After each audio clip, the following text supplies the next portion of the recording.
Hi, my name is Alex Levine. I'm here to demonstrate the EDID abilities of the Pro2HD matrix switchers. Let's get started. Extended Display Identification Data, known as EDID, is part of the HDMI connection protocol. In order for a picture to be displayed from a source onto a screen, several things have to happen. The first thing that happens is a hot plug event. Essentially, a hot plug event happens when you connect two devices to each other, for example, a TV and a Blu-ray player. The TV sends a signal over the HDMI or DVI cable, in this case, HDMI.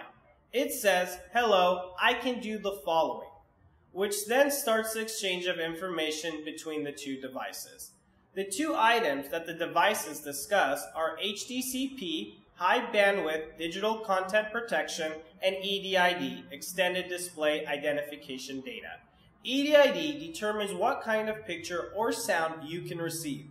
EDID also carries all the vendor's information of the display or source once the EDID exchange happens, and the compatibility is determined. The HDCP is now communicated.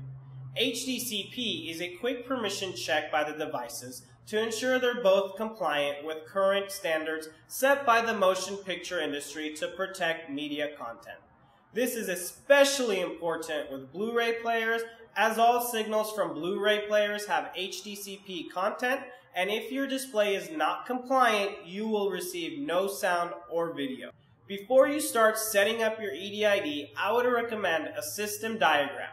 A system diagram will allow you to determine the resolutions and audio formats for your devices.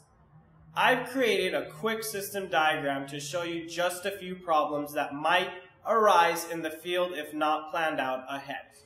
For example, we have three displays, a Panasonic, a Sony, and a Samsung.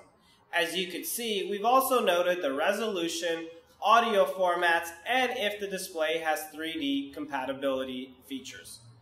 The Panasonic is 1080p 2-channel, the Sony is 1080p 2-channel 3D, and then the Samsung is 720p 2-channel.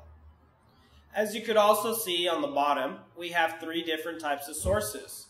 Two Blu-ray players, both doing 1080p 3D, one with DTS HD audio and one with Dolby True HD audio.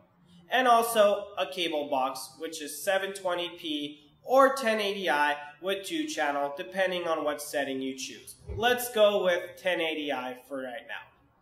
In the middle, you have our HDBaseT Atlona matrix switcher. Now this is distributing the sources through the matrix switcher over the category cable to the receiver modules located at each TV. As you can see in the middle with the Sony display, we also have an AVR and home theater setup application. Thus, to have a multi-audio formats go through the system. Now, what happens when we try to select a source that's 1080p, 3D, Dolby True HD, and send it out through the matrix to the displays? Well, you'll have picture on the Panasonic, you'll have picture on the Sony, but you won't have picture on the Samsung. The reason is the resolution is 720p on the Samsung. The system will deformat to the lowest common denominator of 720p, making all your televisions 720p now. The HDBaseT matrix switcher gives you the ability to save a preloaded EDID to be able to send your specific source to a specific display in your system design, allowing you to send your 1080p 3D content to your 1080p 3D display.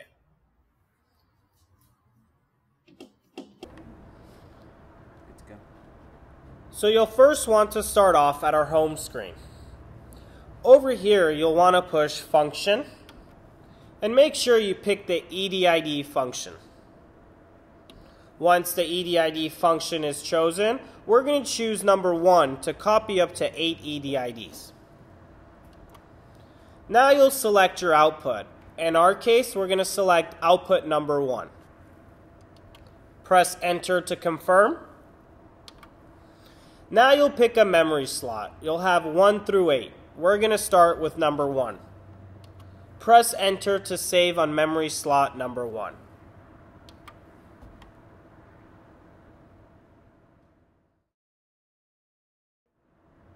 You'll first want to start off at our home screen. At the home screen, you'll want to start off by pressing Function.